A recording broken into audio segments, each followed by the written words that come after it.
ఈ వీడియోలో మనం పాస్ట్ బీ ఫామ్ వాజ్‌ని వి1 ప్లస్ ఇంగ్ ఫామ్‌ను ఉపయోగించి ఇంటరాగేటివ్ సెంటెన్సెస్ ఎలా చెప్పాలనే దాని గురించి తెలుసుకుందాము.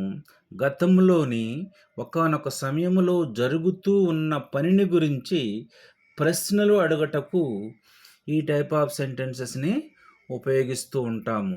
ఫార్ములా ఎలా ఉంటుందంటే past be form plus subject plus verb 1 plus ing plus other వర్డ్గా దీని యొక్క ఫార్ములా ఉంటుంది. వజ్ ఇది ఫస్ట్ బీ ఫామ్ అంటాము, హెల్పింగ్ వెర్బ్ అంటాము. ప్లస్ సబ్జెక్టివ్ ప్రొనౌన్స్ అనేవి I, he, she, it. He ప్లేస్లో మగవాడి పేరు ఏదైనా రాసుకోవచ్చు, షీ ప్లేస్లో ఆడవాళ్ళ పేరు ఏదైనా రాసుకోవచ్చు. ఇక్కడ వజ్ వచ్చినప్పుడు ఇవి మాత్రమే సబ్జెక్ట్స్గా ఉపయోగించాల్సి ఉంటుంది. Plus verb 1 plus ing. Verb 1 plus ing form ఎలా ఉంటుందంటే డూ ప్లస్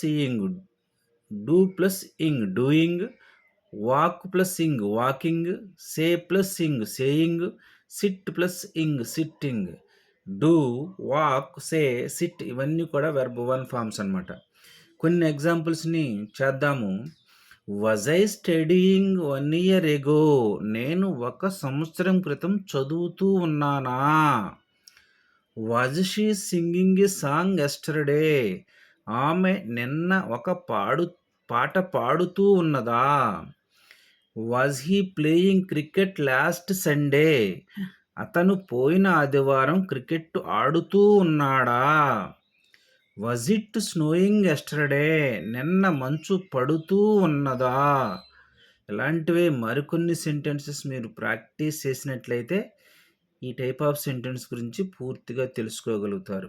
ఈ టైప్ ఆఫ్ సెంటెన్స్ రాసేటప్పుడు కీవర్డ్స్గా వేటిని ఉపయోగించాలంటే previously, yesterday, last week, last month, 2 years ago, 4 years ago, 3 years ago ఇలాంటివి కీవర్డ్స్గా ఉపయోగించి ఈ సెంటెన్సెస్ చెప్పవలసి ఉంటుంది. Thank you for watching this video.